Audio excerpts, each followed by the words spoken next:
केला काळ भैरवनाथ प्रसिद्ध झाला जय देव जय देव जय क्षेत्रपाळा आरती ओवाळू या मुक्तमळा जय देव जय जय पूर्वी सुवर्णाची नयनी सोनारी तेथे राजा भैरवाई जोगेश्वरी सिद्धी सिद्धी ज्यांच्या अष्टकानारी जय देव जय देव जय क्षेत्रपाळा आरती ओवाळू या मुक्तमळा जय देव जय जय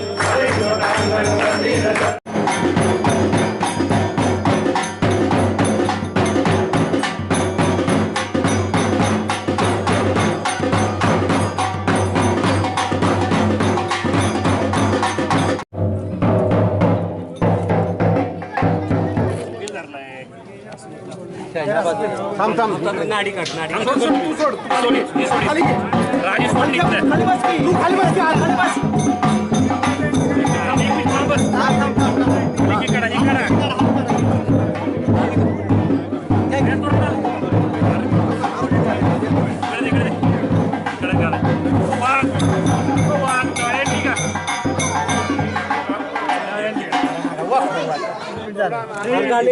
राहू दे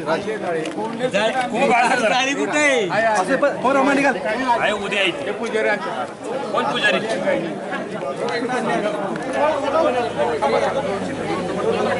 कोंडे आम्ही कोंडे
मी विनय गाडेकर आणि आम्ही सर्व गाडेकर आहोत.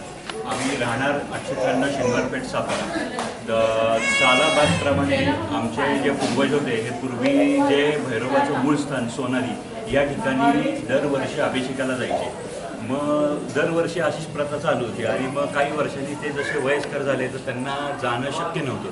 म्हणून शेवटी एक दिवशी देवानी दृष्टांत दिला आणि त्यांची इच्छा पण खूप होती जायची, पण त्यांना तब्येतीमुळे जाता आलं नाही.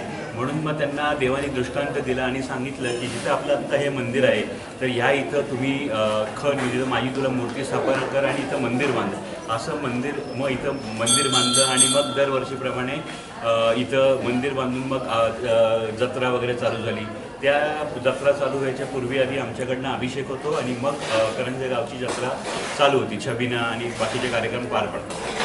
ही तुमची किती वर्ष झाली? ह्याला साधारण ॲक्च्युली हे जे करंज गाव आहे हे पूर्वी सातारा गाव वसण्याच्या आधीपासून करंज गाव आहे आणि हे जवळजवळ 400-350 वर्षापूर्वीपासून ही प्रथा चालू झालेली आहे.